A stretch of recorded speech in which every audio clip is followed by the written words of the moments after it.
Alors, bonjour encore une fois. Donc ici on trouve les temples de Karnak. Mais je voudrais parler tout d'abord de la ville de Luxor qui se trouve à 730 km à peu près au sud de Caire.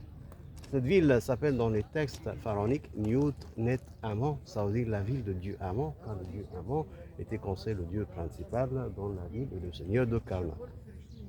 La ville s'appelle aussi Ta Ebet, ça veut dire la terre méridionale, si vous voulez bien, ou la terre divine. Et le mot a été évolué par les Grecs plus tard à Thèbes. Encore les Arabes par les Arabes à Tiba. Donc, et aussi Luxor. Donc les Arabes sont arrivés en 641 après Jésus-Christ là. Et ils ont nommé cette ville la ville de Luxor, ça veut dire la ville des palais, la ville des châteaux.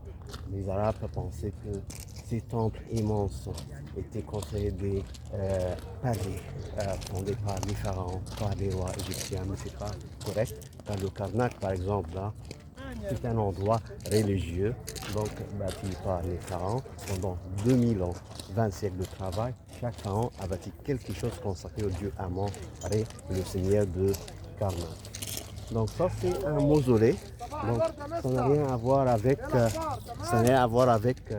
site bâti il y a 2 siècles par les gens de ce village, le village de Karnak, pour rendre hommage à un homme saint. Il s'appelle Abu Daghi, il a été enterré dedans, sous les coupoles que vous voyez là. Il y a 16 ans, juste à côté, ils faisaient des fouilles et ils ont trouvé ce qu'on appelle l'embarcadère commercial. Donc il y avait un canal qui passait devant là.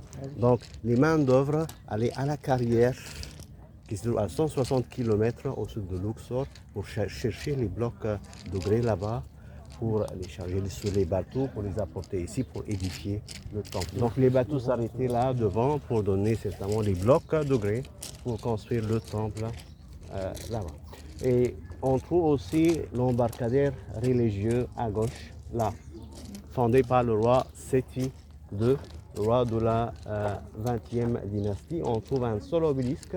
Il y avait un autre en face, mais l'autre a disparu, peut-être endommagé par le tremblement de terre qui a frappé l'Égypte en 27 avant Jésus-Christ. La force sismique faisait 9 degrés selon Richter.